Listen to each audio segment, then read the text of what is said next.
my friend, Congresswoman Rosa DeLauro.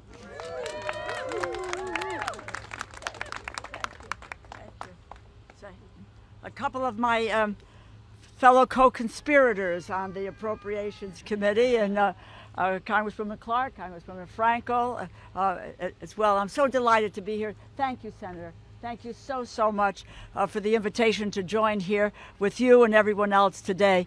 And the highlight of what we're doing today is fighting to deliver quality, affordable child care.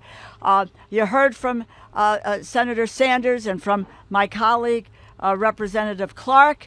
Proud to have with us Congresswoman Lois Frankel. I see Sarah Jacobs here as well, Ayanna Presley, Jimmy Gomez, and Matt Melman, a shout out to you as well for your great work. So, and to all of the advocates here today, look at those great signs behind us, champions. Really thank you so much for being here and for what you do.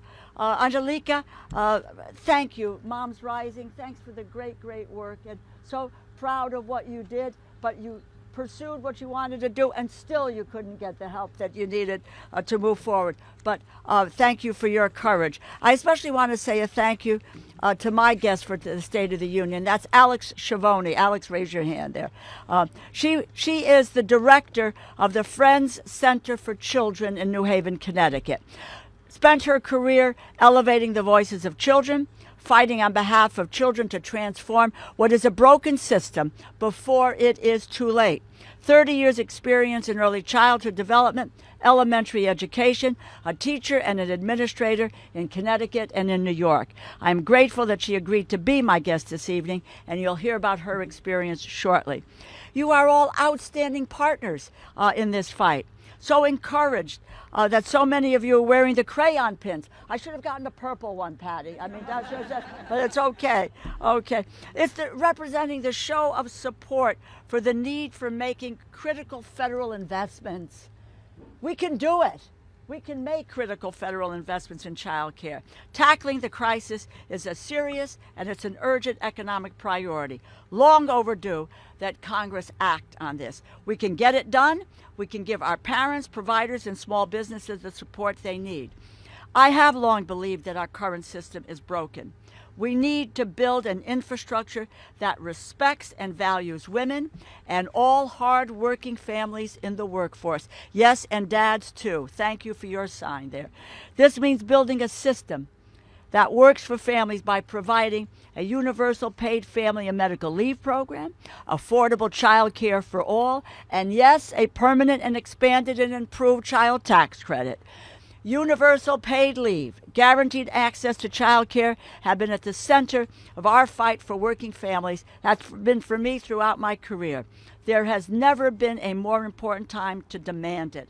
Far too many families struggle today. It is no soundbite that families are going paycheck to paycheck, particularly when it comes to finding affordable child care. Child care providers are struggling to make ends meet. They need workers. They need a fair, and the workers need a fair and livable wage. We can't get people into the child care system because they're not paid enough. Why would they do this if we're not paying them a decent wage? It's a crisis for parents, for families, and providers across this country. In the last Congress, those of us on the appropriations, on the committee, and our Senate partners as well, we delivered the largest one-time federal investment in child care as part of the American Rescue Plan. It saved the sector from collapsing during the pandemic.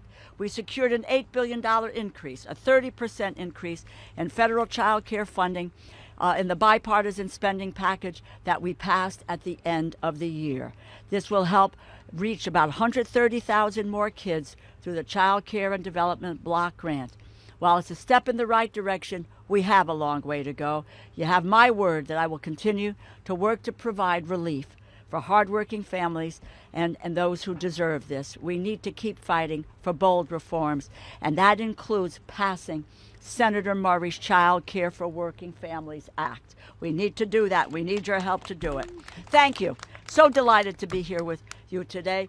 advocates, activists. You know, all of us know here that the Congress is an institution that responds to external pressure.